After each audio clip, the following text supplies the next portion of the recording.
Bonjour, cette semaine, Parshat Vaetchanan, texte dans lequel, entre autres, nous allons retrouver l'événement de la révélation du Sinaï.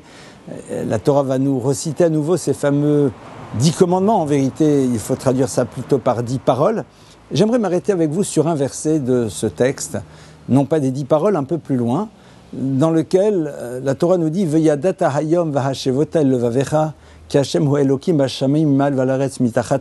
Traduction, Veyadata hayom, et tu auras le savoir hayom, le jour, ce jour, Vahashevota el levavecha, et tu ramèneras el levavecha vers ton cœur. Quoi? Que Dieu est l'Éternel, aussi bien dans les cieux que sur la terre, en od, il n'y a personne d'autre, même si le terme est un petit peu curieux, en dehors de lui.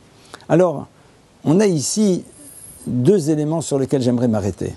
Le premier, c'est « Veyadata vahashevota ». « Veyadata » et tu sauras, c'est-à-dire la Torah nous renvoie à la dimension de l'intellect. Mais elle nous dit attention, il ne s'agit pas juste de savoir les choses. « Vahashevota » et tu les ramèneras, elle le vavecha dans ton cœur.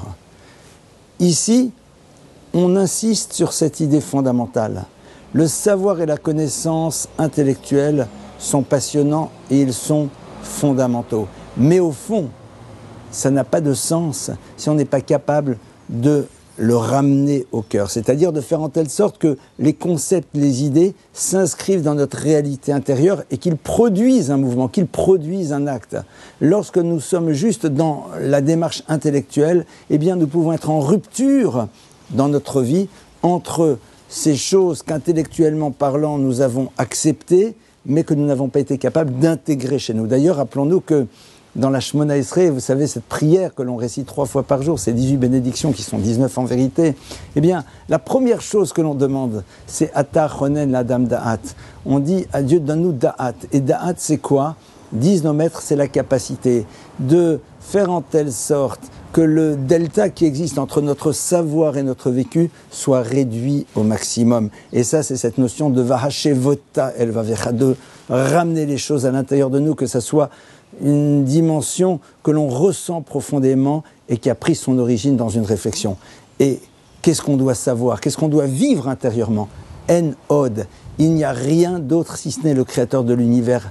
En od milvado, il n'y a rien qui existe si ce n'est le créateur. Chaque mouvement d'existence, chaque bruit que l'on entend, chaque arbre, chaque feuille, tous les éléments qui constituent l'univers, du plus petit au plus grand, sont l'expression du divin. En od milvado. En dehors de lui, il n'y a rien. Toute notre difficulté à nous en tant qu'individus, c'est quoi? Eh bien, c'est que tout simplement, on pense qu'il y a nous, il y a le monde et il y a Dieu. C'est normal.